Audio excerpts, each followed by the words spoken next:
Kevin McCullough back in New York. Glad you're with us for AFA Today. We're taking your calls at 888-589-8840 in Brevard County, Florida, which started school today. The schools there are opening up their doors to ninth graders, and they're giving them world history textbooks that say a very polite and rosy type of history about Islam.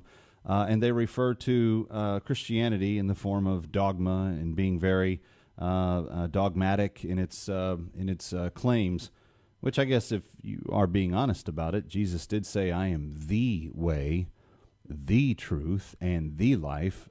No one comes to the Father except through me.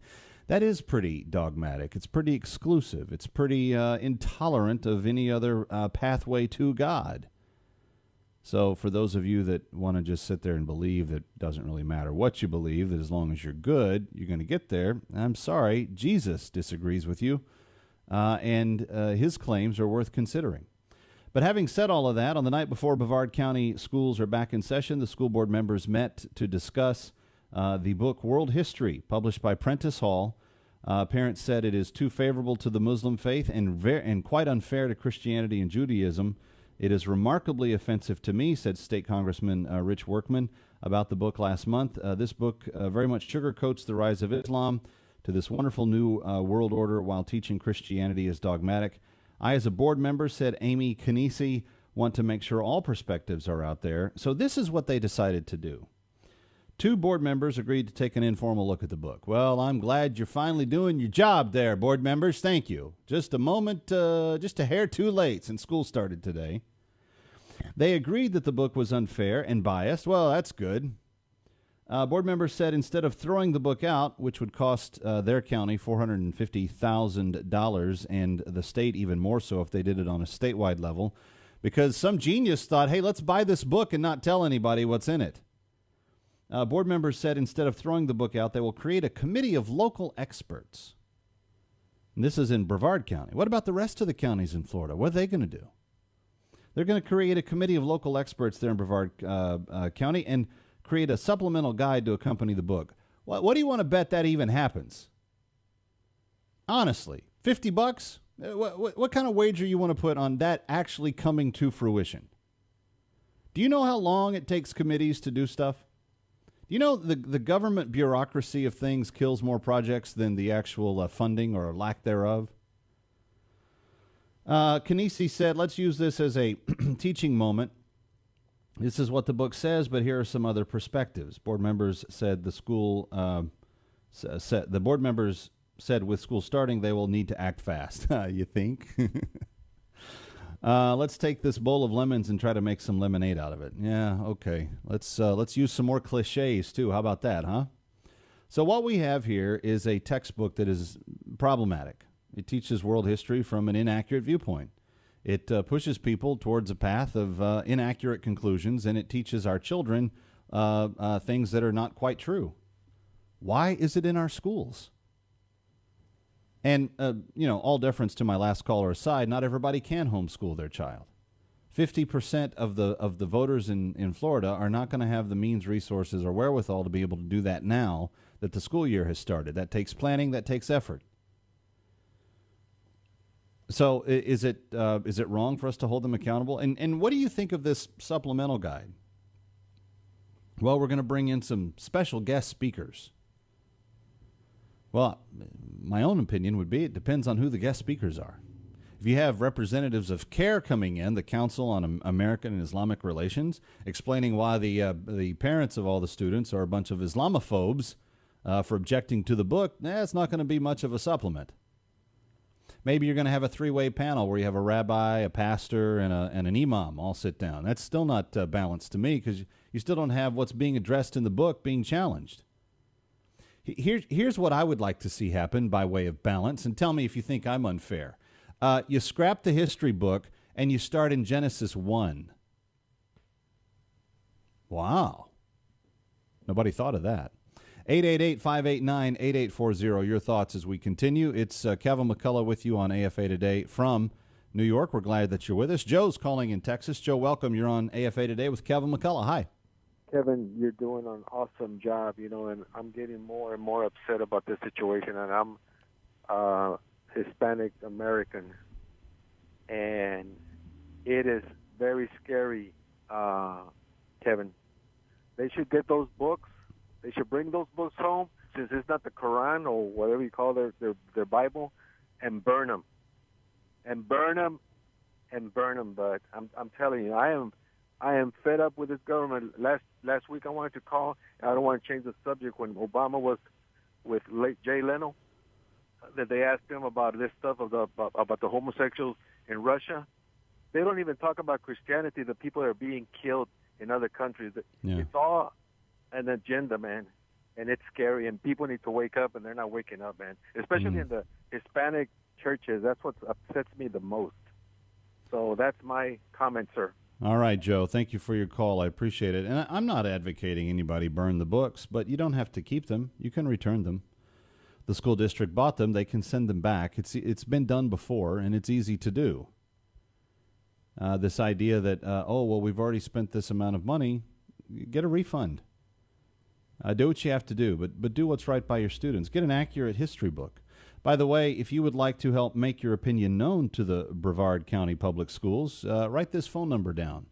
Area 321-633-1000, 321-633-1000. That's 321-633-1000, 321-633-1000.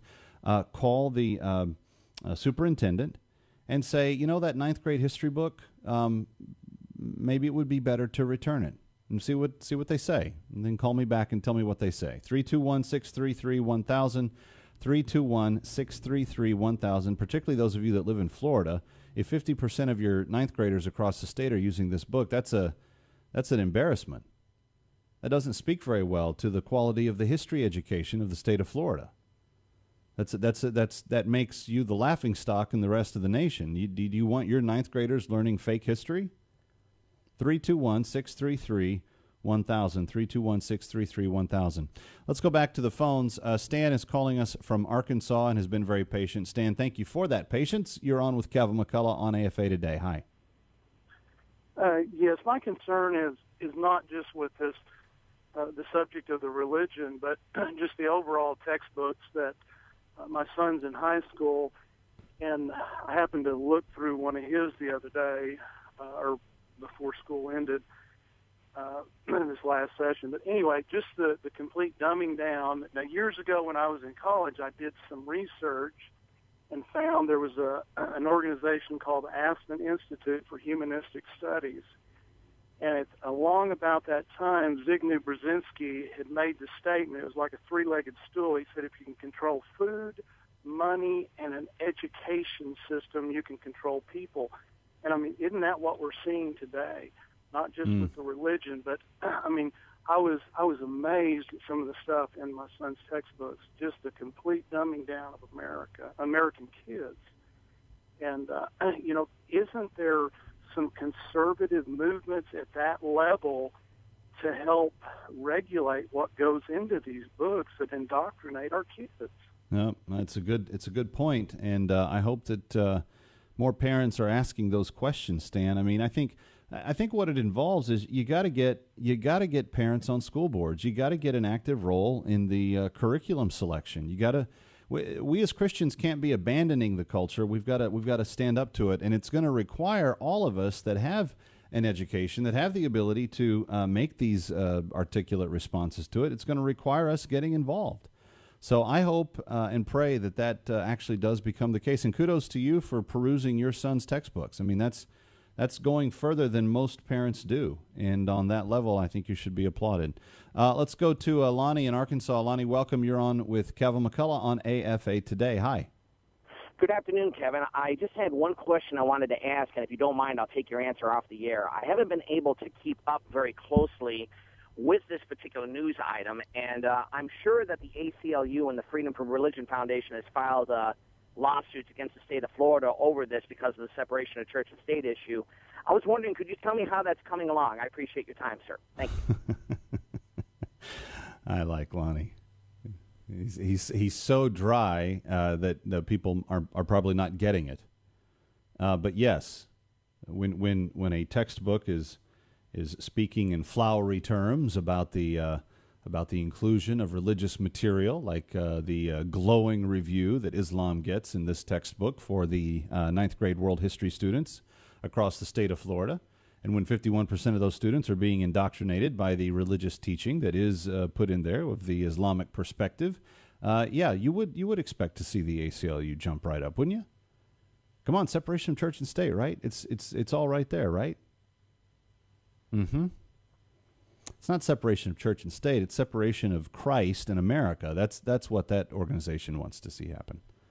And Lonnie, a point well made. Thank you for your bit of humor in doing so. Let's go to Andrew in South Dakota. Andrew, you're up next on AFA Today with Calvin McCullough. Hi. I think I'm actually hoping that the school boards in Florida keep the textbook on the shelves, because I think normal textbooks right now, and like there's this current trend of, in America at least, of painting Islams as like warmongering and hateful and terrorist people, and I don't think that's necessarily all true. And for once, there's a textbook in a school district that's kind of, maybe not selling that stereotype, and now we're all up in arms about it. And I don't really agree with that. Andrew, do you believe that it would have been nice to have just seen comparative fairness in the discussion of Christianity and Judaism alongside? Well, yeah, definitely. I mean, I guess it's tough to tell, without seeing all of the religions in there. I mean, they should include Hindi, and they should include Buddhism as well. But why not have a whole dedicated fourth or third of the book to the development of world religion? I mean, that is a part of world history, and it's been something that has shaped historical societies going back to the beginning of time. So, I mean, why not go in depth with it? But here's the thing.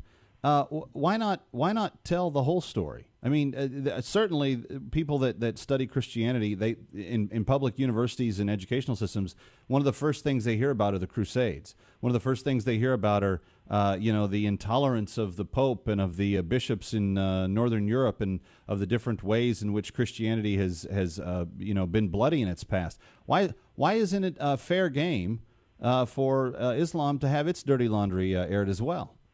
I think at this point in society, especially in American society, I think that textbook company probably was just trying to, calm Islamic relations, because, I mean, is that really the responsibility of the educators? I don't know that it's necessarily the responsibility of the educators, but if you can put it into the mind of someone who's, what did you say, this was ninth grader? So if you can put this in the mind of 14, 15, 16-year-old kids, I mean, that's a great time. That's a pretty, valuable time in your behavior. I mean, you could teach a kid, to not see someone who's wearing a turban and typical Islamic garb to think that they are, think that they're a terrorist or like a bad person for those reasons. And I know that this is probably not the right way to do it, especially since it's a history textbook. It should have all of the history, but I think it should either have the religion included, all of it, or just none of it at all. That's a fair observation. That's a fair observation. I don't have a problem with that. And right. Andrew, just for what it's worth, Sikhs wear turbans, not Muslims. So just want to keep it straight. I want to make sure we all. 888-589-8840, 888-589-8840. Let's go to Dale in Ohio. Hello, Dale. Welcome. You're on with Kevin McCullough on AFA Today. Hi. Hey, how you doing, Kevin? I'm good. Hey, I just wanted to let you guys know, you and your listeners, that we've homeschooled our children since my daughter's 21, almost 22. We graduated her, homeschooled her. We have two children that are homeschooled, and I just wanted to let you guys know that there is a resource out there that you have. It's called the HSLDA. They will give you all the laws in every state concerning homeschooling. If these people have concerns, I don't think the textbooks are going to get any better. So if they have any questions about how to pull their children out, they can contact the HSLDA, and they'll give you all they'll give you all the information on it. No, that's a good resource, and people can Google that and find that just as easily. Dale, thank you for the information. We appreciate it. And again, I'm not advocating that the solution is to homeschool every child. Look, there's certain types of parents that I don't think should be teaching their kids much of anything.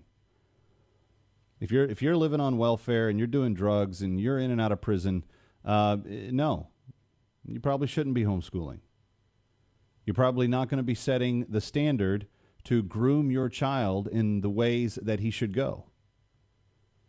For Christians, and this is the real. This is. I just want to emphasize this. It's real, and I was homeschooled, so I don't have anything against homeschooling, at least for a portion of my education. It's very, very important that we do not say one size fits all. You must do exactly as I do all the time on the educational front. Because if we do, if we start to go down that path, we may open up cans of worms that we're not ready to, and we don't have the answers to.